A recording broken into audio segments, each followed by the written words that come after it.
الحمد لله نحمده ونستعينه ونستغفره ونؤمن به ونتوكل عليه ونعوذ بالله من شرور أنفسنا ومن سيئات أعمالنا من يهده الله فلا مضل له ومن يضلله فلا هادي له ونشهد أن لا إله إلا الله وحده لا شريك له ونشهد أن سيدنا وسندنا وحبيبنا وحبيب قدوتنا ومولانا محمدا عبد الله ورسوله الذي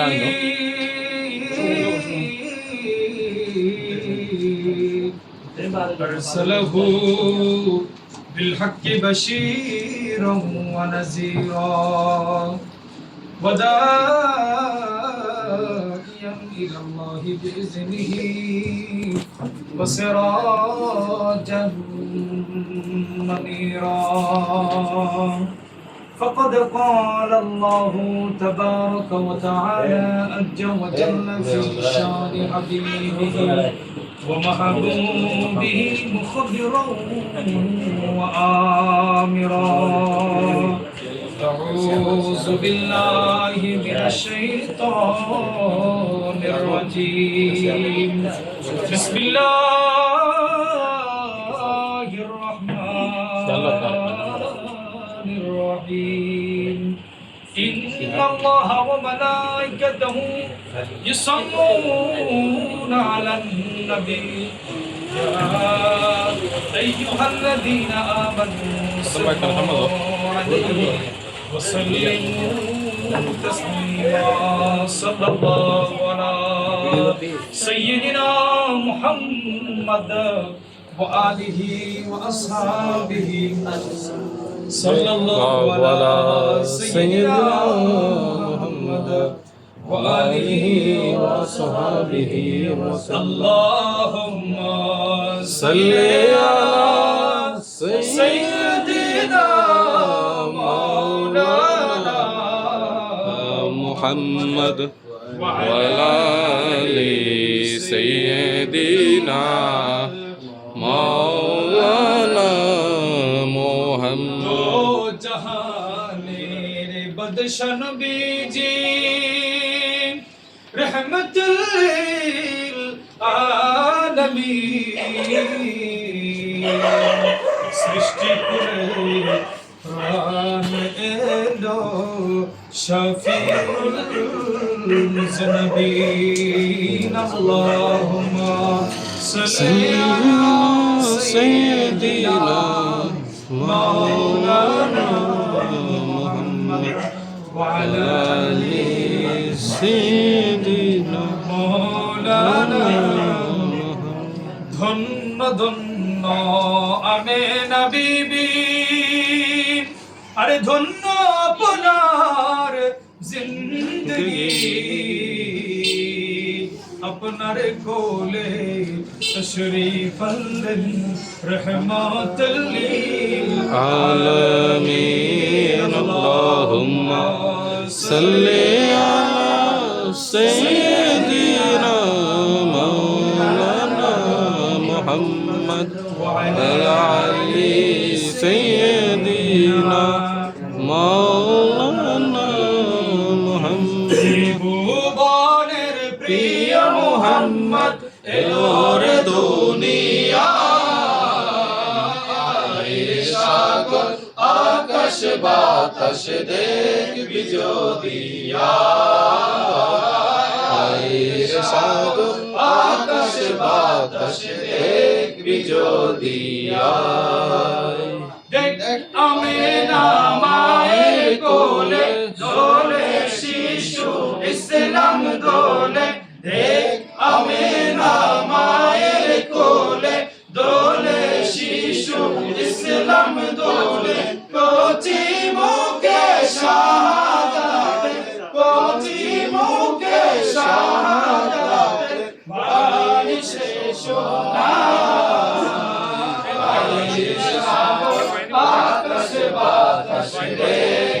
যদি আয় সাগর আকাশ বাতাস দেখবি যদি আজকে যত পাপি ও তাপি সব গুনাহের পেল রে মাপি আজকে যত পাপি ও তাপি সব গুনাহের পেল রে মাপি দুনিয়া হতে বেইনসাফি দুনিয়া হতে বেইনসাফি জুলুম নিল বিদায়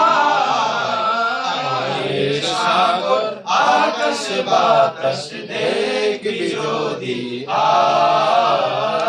আয় সাগর আকাশ বাতাস দেখবি যদি বিকেল দুরুদ পড়ে ও নামে সাল্লাল্লাহু আলাইহি ওয়াসাল্লাম বিকেল দুরুদ পড়ে ও নামে সাল্লাল্লাহু আলাইহি ওয়াসাল্লাম জিনে পড়ে ফেরেশতা সালাম জানাই নবীজির পায় সাগর আকাশ বাতাস দেখবি যদি আয় সাগর আকাশ বাতাস দেখবি যদি আওয়াজ দিয়ে আবার লাস্ট একবার ত্রিভুবনে প্রিয় মোহাম্মদ ত্রিভুবনে প্রিয় মোহাম্মদ এলো রে দুনিয়ায় আয় রে সাগর আকাশ বাতাস দেখবি যদি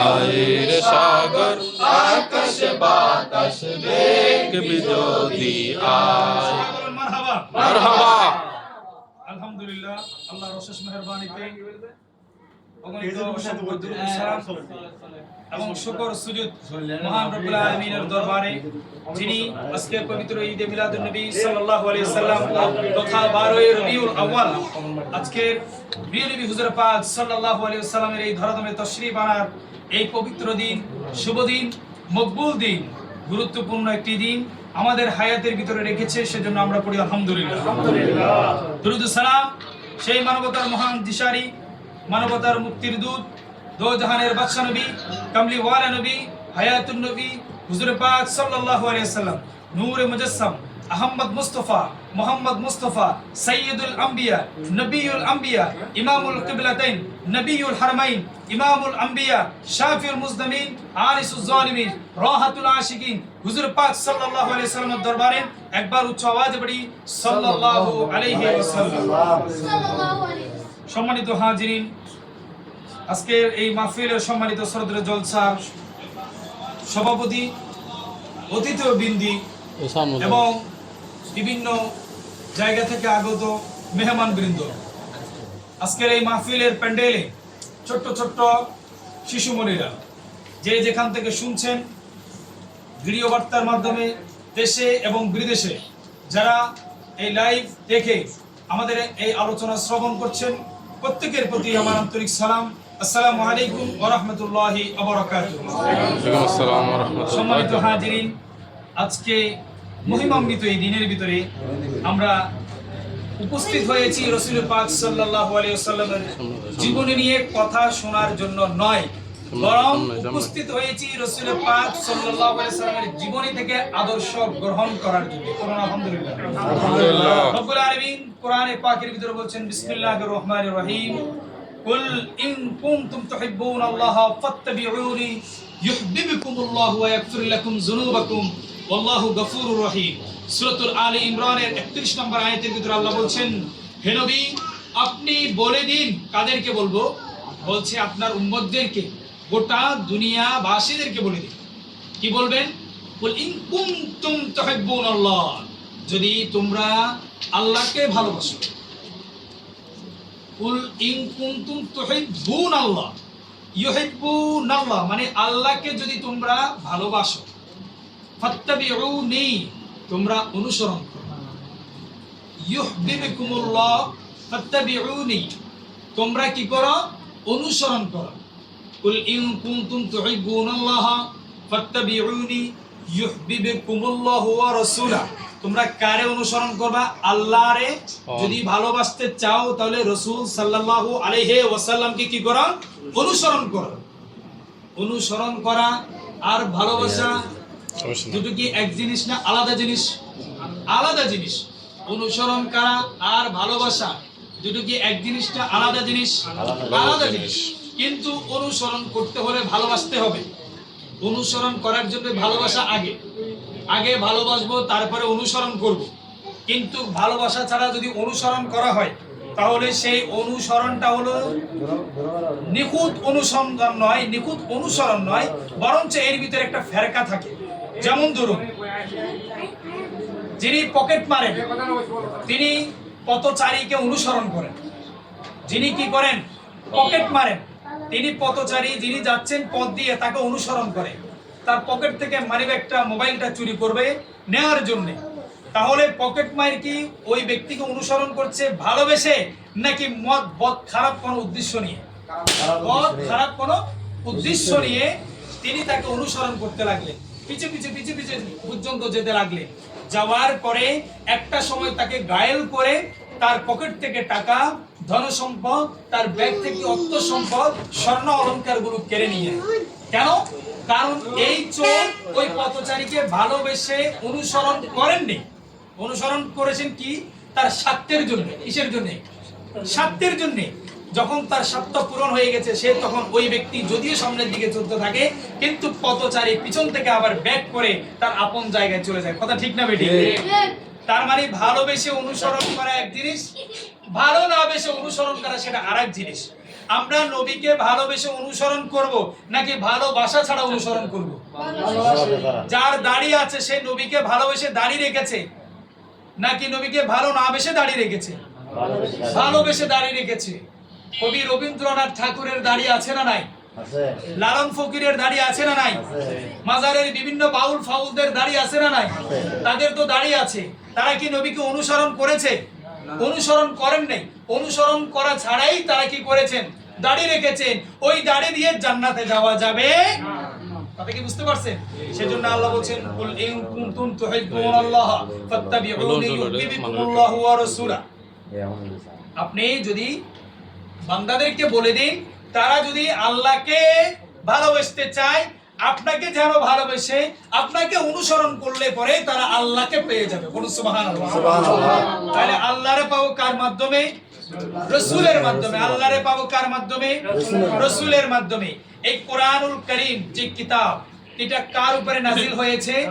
রাসূলুল্লাহর উপরে নাজিল হয়েছে। কে নাজিল করেছেন? আল্লাহ করেছেন। আচ্ছা, যেই বাচ্চাটার বয়স 8 বছর, সে এখন মুক্তবে গিয়েছে, কোরআন শরীফ পড়তে শিখেছে, 9 বছর তার বয়স হয়েছে, সে এখন কোরআন শরীফ পড়তে জানে। তাকে যদি আমি একটা কালো কোরআন শরীফ হাতে তুলে দিই, যদি তাকে বলি এটা পড়ো আর ব্যাখ্যা করো, আলহামদুলিল্লাহি রাব্বিল আলামিন আর রহমানির রহিম মালিকি ইয়াউমিদ্দিন ইয়্যাকা না'বুদু ওয়া ইয়্যাকা নাস্তাইন, এই পর্যন্ত তুমি অনুবাদ করো, তাফসীর করো, ব্যাখ্যা করো, এটার তুমি শানে নুজুল বলো, এটা শানে উরুদ বলো, এই শব্দের প্রতিটা অক্ষরে তুমি আমাকে মাখরাজ বলো, তাসবিদ বলো, গুন্না বলো, তারতিল বলো, তুমি এই প্রত্যেকটা শব্দের আমাকে গ্রামার আর্টিকেল বলো। এই ছেলেটা কি পারবে? না, পারবে না। পারার জন্য তাকে শিখতে হবে। তো যিনি তাকে শিক্ষা দিয়েছেন তিনিও তো কারো না কারো কাছ থেকে শিক্ষাটা নিয়েছেন। এভাবে করে শিক্ষা নিতে নিতে নিতে নিতে সাহাবায়ে কেরাম শিক্ষা নিয়েছেন কার কাছ থেকে?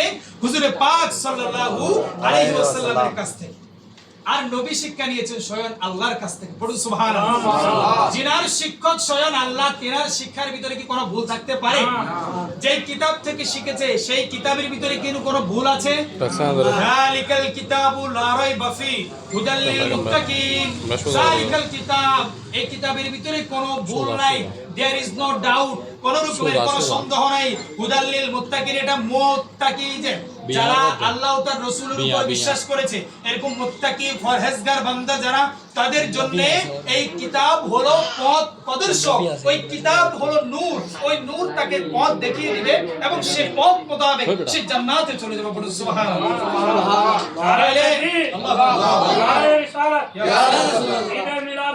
জিন্দাবাদ।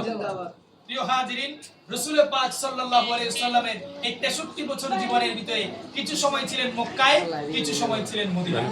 কথা ঠিক না বেঠিক? কিছু সময় মক্কায় আর কিছু সময় মদিনায়। মক্কায় যখন রাসূল পাক সাল্লাল্লাহু আলাইহি ওয়াসাল্লাম মা আমেনা উদাহরণ থেকে তাশরীফ এনেছেন, সেই মক্কার পর থেকে, জন্মের পর থেকে রাসূল যখন থেকে মানুষকে তালিম দিতে শিখিয়েছেন, তখন থেকে রাসূল সাল্লাল্লাহু আলাইহি সাল্লাম মানুষকে নামাজ পড়তে বলেননি, রোজা রাখতে বলেননি। ধরেই রাসূল একজন ব্যক্তিকে বলেননি তুমি নামাজ পড়ো, তুমি রোজা রাখো, তুমি হজ করতে চলে যাও, তুমি অনেকগুলো টাকা যাকাত দিয়ে দাও, তুমি অনেকগুলো টাকা দান করে দাও, তুমি তোমার যাবতীয় শাহী সম্পদ রাসূলের নামে ব্যয় করে দাও, আল্লাহর নামে ব্যয় করে দাও, এমন কোনো কথা রাসূল বলেননি। তো হুজুর কি বলেছেন? রাসূল বলছেন আমি যা বলি তা আমাকে আল্লাহ বলার জন্য পাঠিয়েছেন, আমি যা বলি তা আমাকে বলার জন্য আল্লাহ পাঠিয়েছেন। তো ইয়া রাসূলুল্লাহ, ইয়া হাবিবাল্লাহ, আল্লাহ আপনাকে কিসের জন্য পাঠিয়েছেন? বলছেন তুযাক্কিহিম, তোমাদের আত্মাটাকে পবিত্র পরিচ্ছন্ন করার জন্য। বলুন সুবহানাল্লাহ। কিসের জন্য? ইউযাক্কিহিম, তোমাদের আত্মাটাকে পরিষ্কার পরিচ্ছন্ন করার জন্য। কেন আমাদের আত্মায় কি হয়েছে বলো? তোমরা যে মক্কার মুসলমানেরা, তোমরা যে মক্কার মুশরিকেরা মূর্তির পূজা করো, এজন্য তোমার আত্মাটা অপরিচ্ছন্ন হয়ে গিয়েছে। তুমি যে শরাব পান করো, এজন্য তোমার আত্মাটা অপরিচ্ছন্ন হয়ে গিয়েছে। তুমি যে ব্যভিচার করো, এজন্য তোমার আত্মাটা অপরিচ্ছন্ন হয়ে গিয়েছে। তুমি যে তোমার কন্যা সন্তানকে জীবিত দাপন করো, এজন্য তোমার আত্মাটা অপরিচ্ছন্ন হয়ে গিয়েছো। তুমি যে তোমার আপন সৎ মায়ের সাথে তুমি যারা করো, এজন্য তোমার আত্মাটা অপরিচ্ছন্ন হয়ে গিয়েছে। তুমি যে গোত্র যুদ্ধ করে মানুষ হত্যা করো, এজন্য তোমার আত্মাটা অপরিচ্ছন্ন হয়ে গিয়েছে। তুমি যে সুদের সাথে কারবার করো, এজন্য তোমার আত্মাটা অপরিচ্ছন্ন হয়ে গিয়েছে। তুমি যে না বুঝে বিভিন্ন ধরনের মানুষদেরকে তোমরা হত্যা করেছো, এজন্য তোমার আত্মাটা অপরিচ্ছন্ন হয়ে গিয়েছো। তুমি মূর্তির পূজা শিরক করেছো, তুমি আল্লাহকে আল্লাহ বলো নাই, তাওহীদ তুমি বিশ্বাস করো নাই, রিসালাত তুমি বিশ্বাস করো নাই। এইজন্য আমি তোমাকে প্রথম নামাজের কথা বলবো না, আমি প্রথম তোমাকে মদ ছাড়তে বলবো না, আমি তোমাকে প্রথম গাঁজা ছাড়তে বলবো না। আমি রাসূলুল্লাহ তোমাকে প্রথম যে কথাটা বলবো, ইযাক্কিহিম, তোমার কলবটাকে পরিষ্কার করার জন্য। আল্লাহু আকবার। আল্লাহু আকবার। তবে আগে কলব পরিষ্কার করতে হবে, মেমোরি আগে ডিলিট করে তারপরে লোড করতে হবে। আগের যা কিছু আবল তাবল জিনিস মেমোরির ভিতরে আছে, এর ভিতরে এখন আর নতুন কোনো জিনিস লোড করা যাচ্ছে না। এইজন্য যিনি রিসার্চ করেন উনি বলেন ভাই আপনার মেমোরি লোড করা আছে, এটাকে আগে ডিলিট করতে হবে, পরিষ্কার করতে হবে, এটার জিবি তৈরি করতে হবে, ফ্রি জিবি আনলে এরপরে আপনি এটার ভিতরে ওয়াজ মাহফিল আপনি ডাউনলোড করতে পারবেন। তো রাসূল বলছে তোমাদের যে আত্মাটা অপরিষ্কার অপরিচ্ছন্ন হয়েছে, এই আত্মাটার ভিতরে চাইলেই আমি ঈমানের নূর ঢেলে দিতে পারবো না। আগে তোমার ওই আত্মাটাকে পরিষ্কার করতে হবে। এজন্যই আল্লাহ আমাকে তোমাদের কাছে প্রেরণ করেছেন। বলুন সুবহানাল্লাহ। তারা কি করতেন? কন্যা সন্তানদেরকে জীবিত হত্যা করতেন। আল্লাহ বলেন ওয়া ইদা বুশিরা আহাদুহুম বিল উনসা যাল্লা ওয়াজহুহু মুসওয়াদ্দান ওয়া হুয়া কাযীম, তাদেরকে যখন কন্যা সন্তানের সুসংবাদ দেওয়া হতো, তখন তারা মুখ ফিরিয়ে নিত, লজ্জায় নিজের চেহারা ঢেকে ফেলতো, লজ্জায় নিজের চেহারা ঢেকে ফেলতো। ওয়া ইদা, যখন বুশিরা সুসংবাদ দিতেন, আহাদুহুম তোমাদের একজন হবে, বিল উনসা কন্যা সন্তান, যাল্লা ওয়াজহুহু তারা লজ্জায় মুখ ঢেকে ফেলতেন, মুসওয়াদ্দান ওয়া হুয়া কাযীম তারা নিজেদেরকে ক্ষোভে ক্ষোধান্বিত হয়ে যেতেন। কন্যা সন্তান দিলে কি হইতো? রাগান্বিত হয়ে যেত। এই জন্যে তারা কন্যা সন্তানদেরকে জীবিত হত্যা করতেন। আর আমার রাসূল পাক সাল্লাল্লাহু আলাইহি সাল্লাম কি বলছেন? আল্লাহ যার উপরে খুশি হয় তারে কি দেয়? কন্যা সন্তান দেয়। আল্লাহ যার উপরে খুশি হয় তারে কি দেয়? কন্যা সন্তান দেয়। এই কথাটা যদি আমার রাসূল না আসতেন আমরা কি শুনতে পাইতাম? না। যদি রাসূল না আসতে পাইতো তাহলে আজকে আমার কন্যা সন্তান কি আমার কোলে থাকতো? সেটাও তো দাপন হয়ে যেত।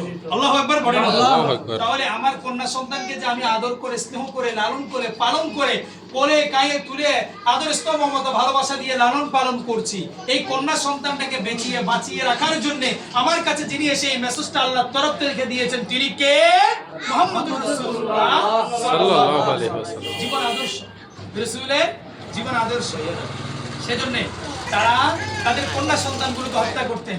নবী পাক সাল্লাল্লাহু আলাইহি ওয়াসাল্লাম এসে এই নারীদেরকে তার মর্যাদা দিয়ে প্রত্যেকটা কন্যা সন্তানকে এক একটা জান্নাতের দরজাগুলোতে রূপান্তরিত করে দিয়েছেন। বলেন আল্লাহু আকবার।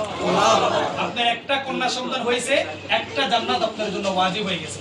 দুটো কন্যা সন্তান হয়েছে, দুটো জান্নাত ওয়াজিব হয়ে গিয়েছে। 3টা কন্যা সন্তান হয়েছে, 3টা জান্নাত আপনার জন্য ওয়াজিব হয়েছে। আল্লাহু আকবার বলেন। এখন যাদের 4টা মেয়ে হয়েছে তারা আরো খুশি, তারা আরো কি খুশি। যাদের 5টা মেয়ে তে আরো বেশি খুশি, যার 6টা মেয়ে তে আরো বেশি খুশি। আছে না না এরকম? এই কথাটা, এই ভালোবাসাটা, নারীর প্রতি এই মহব্বতটা পুরুষের অন্তরের ভিতরে গেঁথে দিয়েছেন বাবা হিসেবে, মা হিসেবে, ভাই হিসেবে, বোন হিসেবে কে? রাসূল পাক সাল্লাল্লাহু আলাইহি ওয়াসাল্লাম। ওয়া ইদা বুশিরা আহাদুহুম বিল উনসা যাল্লা ওয়াজহুহু মুসওয়াদ্দান ওয়া হুয়া কাযীব।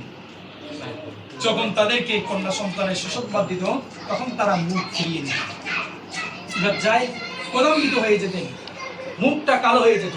আজকের এই 2026 সালের এমন কোন কি বাবা আছে যার কন্যা সন্তান হলে যিনি তার কন্যা সন্তানকে মাটির ভিতরে দাফন করে ফেলেন? এরকম কেউ আছে?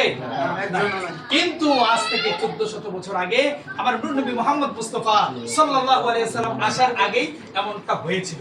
আল্লাহু আকবার পড়ে। আত্মাকে তাহলে পরিশুদ্ধ করতে হবে। এই আত্মার ভিতরে হিংসা, অহংকার আছে না নাই? জিদ আছে না নাই? হিংসা আছে না নাই? ক্রোধ আছে না নাই? পাওয়ার আছে না নাই? কিছু থেকে কিছু হইলে এখন কি হয়? খুন হয়ে যায়। আগে এক সময় আপনার সাথে আমার মনের ভিতরে অমিল হলে আমি আপনার সাথে কথা বলতাম না। কয়দিন? 2 দিন। কয়দিন? 3 দিন। কয়দিন? 4 দিন। কয়দিন? 5 দিন। তারপরে 6 দিন। শুক্রবার দিন মসজিদে দেখা হইলে আবার কথা বলতাম, ঠিক কিনা? কথা বলতাম কি বলতাম না? আর এখন আমি আপনার সাথে কথা বলি না, মানে চিরতরে আর কোনোদিন কথা বলবো না এই দুনিয়াতে। এই জন্য একজন অপরজনকে খুন করে আছে না নাই? হত্যা করে আছে, অপর মিথ্যা মামলা দিয়ে ফাঁসানো হয়, আছে না নাই? কোদ যখন হয়ে যায় মানুষ তখন নানা ধরনের অপসংস্কৃতির ভিতরে নিজেকে নিমজ্জিত করে তখন সে তার শত্রু হয়ে আরেকজন শত্রুর প্রতিশোধ গ্রহণ করে। কিন্তু রাসূল পাক সাল্লাল্লাহু আলাইহি ওয়াসাল্লাম বলছেন, ইউসাক্কিহিম, তোমার নফসটা যখন পরিষ্কার হয়ে যাবে তোমার ভিতর থেকে এই ক্রোধ দূর হয়ে যাবে, ভালোবাসা চলে আসবে। ইসলাম শীতল ছায়ার ভিতরে মানুষদেরকে আহ্বান করার জন্য এসেছে নাকি ছায়া থেকে বের করে দেওয়ার জন্য এসেছে? আহ্বান করার জন্য এসেছে। যে ওমর সবচেয়ে বেশি মেজাজি, সবচেয়ে বেশি কট্টর, যিনি রাঙা তরবারি নিয়ে রাসূল পাক সাল্লাল্লাহু আলাইহি সাল্লাম গর্দান মোবারক আলাদা করবার জন্য রাসূলের দরবারে মুবারকের দিকে যাচ্ছিলেন, সেই রাসূল পাক সাল্লাল্লাহু আলাইহি সাল্লাম দয়াল নবীর নূরানি চেহারা মুবারকখানা দেখে তিনি কালেমা পড়ে মুসলমান হয়ে গেলেন। আল্লাহু আকবার। সেই ওমর আজকে ইসলামের ন্যায়ের প্রতীক হয়ে দাঁড়িয়েছে। আল্লাহু আকবার। আল্লাহু আকবার। যেই কালো হাবশী বেলালকে মানুষ দাস বলে গ্রহণ করত, সেই কালো হাবশী বেলালকে আমার রাসূল পাক সাল্লাল্লাহু আলাইহি ওয়াসাল্লাম ইসলামের শ্রেষ্ঠ মুয়াজ্জিন বলে সম্বোধন করেছেন। আল্লাহু আকবার। যিনি ছিলেন হাবশী বেলাল, যিনি ছিলেন দাসত্বে রূপান্তরিত, আমার রাসূলের ইসলামের ছায়া তলে এসে তিনি হয়ে গেলেন ইসলামের সর্বোচ্চত্ব। আল্লাহু আকবার। যিনি হয়ে গেলেন রাঙা তরবারি নিয়ে রাসূলের গর্দান মুবারক আলাদা করবার জন্য এসেছিলেন, তিনি আজকে ইসলামের শিক্ষা ও ন্যায়ের প্রতীক হয়ে দাঁড়িয়েছেন। তিনি হলেন হযরত ওমর ফারুক রাদিয়াল্লাহু তাআলা। আল্লাহু আকবার। প্রিয় হাজিরিন, এই অহংকার দুর্বিত করেছেন কে? আমার রাসূল পাক সাল্লাল্লাহু আলাইহি ওয়াসাল্লাম। যার হৃদয়ের ভিতরে, যার আত্মার ভিতরে, যার সোলের ভিতরে রাসূল পাক সাল্লাল্লাহু আলাইহি ওয়াসাল্লাম এর ভালোবাসা থাকবে, সে কোনোদিন মানুষের ক্ষতি, মানুষের অপসংস্কৃতি, মানুষের পিছনে সে কোনোদিন ছুরির আঘাত করতে পারে। এই জন্য যখন যে পথে থাকবো সে পথটা যেন রাসূল পাক সাল্লাল্লাহু আলাইহি সাল্লামের দেখানো পথ হয়ে যায়। বলুন আল্লাহু আকবার। চরিত্র পরিবর্তন করতে হবে। চরিত্র পরিবর্তন করার জন্য রাসূল পাক সাল্লাল্লাহু আলাইহি সাল্লামকে রব্বুল আলামিন এই দুনিয়ার ধরা জমিনে প্রেরণ করেছেন। কিসের জন্য? চরিত্রকে পরিবর্তন করার জন্য। لقد كان لكم في رسول الله أسوة حسنة لمن كان يرجو الله واليوم الآخر وذكر الله كثيرا। আল্লাহু আকবার। আল্লাহু আকবার। আমাদের জন্য রাসূল পাক সাল্লাল্লাহু আলাইহি সাল্লামের জীবনের ভিতরে উত্তম আদর্শ রয়েছে। বলুন আল্লাহু আকবার। আমার রোল মডেল, আমার হিরো, আমার পথ প্রদর্শক যদি কেউ হয় তিনি হবেন মুহাম্মদুর রাসূলুল্লাহ সাল্লাল্লাহু আলাইহি ওয়াসাল্লাম। তেনজোজিন গিয়াৎসো দালাই লামা তিনি তিব্বত থেকে প্রস্থান করে যখন আমেরিকাতে এসেছেন, তিনি 1997 সালে নোবেল বিজয়ী হয়েছেন। তেনার নাম ছিল তেনজোজিন গিয়াৎসো দালাই লামা, একজন খ্রিস্টান ব্যক্তি। একজন কি ব্যক্তি? খ্রিস্টান ব্যক্তি, তিনি বলছেন I study him, the wonderful man, the Muhammad সাল্লাল্লাহু আলাইহি সাল্লাম is a beautiful man, there is no separate in Muhammad সাল্লাল্লাহু আলাইহি সাল্লাম ইন দ্য ওয়ার্ল্ড। এই পৃথিবীর ভিতরে মুহাম্মদ সাল্লাল্লাহু আলাইহি সাল্লামকে কোন ব্যক্তি থেকে আলাদা করার জন্য এমন কোন পৃথিবীর তৈরি এখনো পর্যন্ত হয়নি। আল্লাহু আকবার। যে কোনো মানুষের হৃদয়ের সাথে যাকে গাঁথতে হবে তিনি হলেন মুহাম্মদের আদর্শ। আল্লাহু আকবার। কার আদর্শ? কে বলছেন? একজন ইহুদি বলছেন, একজন খ্রিস্টান বলছেন। তিনি হচ্ছেন হিউম্যানিটি, সেভিয়ার অফ হিউম্যানিটি, মানবতার ত্রাণকর্তা। আল্লাহু আকবার। খ্রিস্টান বলছেন, তিনাকে যদি আমি বলি, সম্বোধন করে কি বলবো? দ্য সেভিয়ার অফ হিউম্যানিটি, তিনি হলেন মানুষের মানবতার ত্রাণকর্তা। নিজের না খেয়ে সেই খাবারটা অনাহারীর মুখে তুলে দিয়েছেন যিনি, তিনি হলেন নবী মুহাম্মদুর রাসূলুল্লাহ সাল্লাল্লাহু আলাইহি ওয়াসাল্লাম। আজকে আমাদের ভিতরে এই কাজটা প্রতিফলিত হয়েছে না? হয়েছে। আমরা যে তবারুকটা করলাম, এই তবারুকটা মানুষের ঘরে ঘরে দুয়ারে দুয়ারে পৌঁছে দিয়েছি কি দেয়নি? এই আদর্শটা কার? রাসূলের। সুবহানাল্লাহ পড়ে। এই আদর্শটা কার? রাসূলের। সবকিছু হাদিসের ভিতরে খুঁজলে আমি পাবো না যে এই দিন কি বিরিয়ানি করে মানুষের ঘরে দেওয়া যাবে। আমি যদি হাদিস উল্টাইতেই থাকি, এটা কি আমি পাবো না? কিন্তু আমাকে একটা হাদিস, একটা ক্লু আমার রাসূল পাক সাল্লাল্লাহু আলাইহি সাল্লাম দিয়েছেন। সেটা হলো কি? অনাহারীর মুখে খাবার তুলে দাও, অসহায়ের মুখে খাবার তুলে দাও, যার ঘরে খাবারের উনুন জ্বলে না, চুলা জ্বলে না, তার ঘরের খাবারের ব্যবস্থা করে দাও। রব্বুল আলামিন জান্নাতের ভিতরে তোমার জন্য খাবারের ব্যবস্থা করে দেবে। বলুন সুবহানাল্লাহ। জ্ঞান অত্যন্ত মহত্ব জিনিস। জ্ঞান যদি মানুষের না থাকে, মানুষ তখন বিপদগামী হবে। মানুষ তখন কি হবে? বিপদগামী হবে। তাফসীরে রুহুল বায়ানের ভিতরে আছে, শয়তান প্রতিদিন বিকাল বেলায়, একটা ঘটনা বলছি আমি, জ্ঞানত্বের কথা। শয়তান প্রতিদিন বিকেল বেলায় সমুদ্রের মাঝখানে বসে সে আজকের গোটা দিনের সমস্ত তথ্যগুলো তার চেলাপেলা থেকে গ্রহণ করে। কোথায় বসে? সমুদ্রের মাঝখানে বসে। সেখানে তার একটা সিংহাসন আছে। সেই সিংহাসনে বসে শয়তান কি করে? তার চেলাপেলাদেরকে ডাক দেয়, এসো তোমার আজকের সকাল থেকে সন্ধ্যা পর্যন্ত ঋতুগুলো প্রদান করা। শয়তান তখন বলে, আজকে আমি অমুক ব্যক্তিকে জানার কাজে লিপ্ত করে দিয়েছিলাম। বলতেছে তাই? ঠিক আছে যাও। আরেকজনকে ডাক দিল, এসো তোমার রিপোর্ট গ্রহণ করি। বলছে তুমি কি করলা? বলে আমি আজকে একজন মানুষকে হত্যা করার জন্য আমি তাকে আরেকজন মানুষের অন্তরের ভিতরে এই লালসিত করে দিয়েছি, এতে করে সে আপন ভাইকে সে হত্যা করেছে। শয়তান বলল তাই নাকি? বলে তাহলে তুমিও বসো। এবার আরেকজনকে রাখলো, তুমি কি করলা? বলে আমি দুইটা নারীর ভিতরে ঝগড়া লাগাই দিলাম। আছে না নাই? বলে আমি দুইটা নারীর ভিতরে ঝগড়া লাগাই দিলাম। দুইজন নারী, একজন নারী অপরজন নারীকে স্বামী ধরে, মা ধরে, বাবা ধরে, ভাই ধরে গালমন্দ করতে লাগলো। যখন মসজিদের ভিতরে আজান হয়, তারপরে তেনাদের ঝগড়া বন্ধ হয় না। বলে তাই নাকি? এটা করেছো? সামান্য কাজ, তাহলে তুমিও বসো। বলে আরো মহৎ কাজ করতে হবে। শয়তানের দৃষ্টিকোণ থেকে আরো কি করতে হবে? মহৎ কাজ করতে হবে। এটা সামান্য কাজ, বড় বড় প্রকল্পগুলো বাস্তবায়ন করতে হবে। বলে তুমি দাঁড়াও, তুমি কি করছো? বলে আমি একজন ব্যক্তিকে আজকে 2 লিটার মদ এট এ টাইম বসে খাওয়াই আছি। কয় লিটার মদ? বলে তুমিও সামান্য কাজ করেছো, তুমি বসো। তুমিও সামান্য কাজ করেছো। সকল শয়তান চালাবেলাদের মন মেজাজ খুবই খারাপ। আজকে বসের কাছে রিপোর্ট দিলাম, একটা রিপোর্টও ভালো হইল না। এবারে শেষ পিরিয়ডের ভিতরে একজন দেখা যায়, বলে এই তুই খারাপ। বলে তুই কি করলি? বলে যে আজকে একজন ছেলে মাদ্রাসায় যখন যাচ্ছে ইলমে দ্বীন অর্জন করবার জন্য, আমি তাকে পড়াশোনা দিয়ে মাদ্রাসায় না পাঠিয়ে তাকে আমি ক্লাব করে পাঠিয়ে দিয়েছি। বলে যে তালিমার ওর জন্য। কেন? কারণ ওই আজকে দিনের ভিতরে সবচেয়ে লেটেস্ট কাজটা ওই করেছে। কেন? সকল শয়তান বলতেছে, বস এই কাজটা কেমনে হইল? আমরা তো তার থেকেও বড় বড় অপরাধগুলো সংগঠিত করে এসেছি। আমাদের কাজগুলোই তো বড় হওয়ার কথা ছিল, তার কাজটা কেন বড় হইল? সে তো মাত্র একটা মাদ্রাসার তলেবে ইলম ছাত্রকে, একটা জ্ঞান অনুসন্ধান করা ছাত্রকে, একটা জ্ঞান অনুসন্ধান করা ব্যক্তিকে সে ওই পথ থেকে বিরত রেখেছে। তাতে কি হয়েছে? বলে তাতে কি হয়েছে মানে? বলে তোরা আমাকে তথ্য দে, এই এলাকার আশপাশের ভিতরে সবচেয়ে বড় বুজুর্গ ব্যক্তি কি আছে? কেউ কি আছে? বলে হ্যাঁ হুজুর আছে। কোথায়? বলে যে অমুক এলাকায় একজন সবচেয়ে বড় বুজুর্গ ব্যক্তি আছে। বলে সেখানে কি জ্ঞানী আলেম আছে? বলে হ্যাঁ সেখানে একজন জ্ঞানী আলেমও আছে। কি আছে? জ্ঞানী আলেমও আছে। একই এলাকায় একজন বুজুর্গ ব্যক্তিও আছে। একজন জ্ঞানী আলেমও আছে। বলে তাহলে চল আমার সঙ্গে সঙ্গ হয়ে চল, তোদেরকে আমি প্র্যাকটিক্যালি দেখাই আমি কেন ওর জন্য থ্যাংক ইউ দিলাম, তোদের জন্য কেন দিলাম না, তোদেরকে আমি প্র্যাকটিক্যালি বুঝিয়ে দিই। গেল তারা, রাত ভর দাঁড়িয়ে আছে ওই বুজুর্গের জন্য। বুজুর্গ তাহাজ্জুদ পড়ে, গোটা রাত তাহাজ্জুদ পড়তে লাগলেন, আল্লাহর কাছে অনুনয় বিনয় করলেন, কান্নাকাটি করলেন। রাতের শেষ প্রহরে যখন ফজরের আজানের সময় হয়ে গেল, বুজুর্গ ব্যক্তি তার ঘর থেকে বের হয়ে যখন মসজিদের দিকে যাচ্ছে, শয়তানরা মানবীয় সুরতে, মানবীয় আকৃতিতে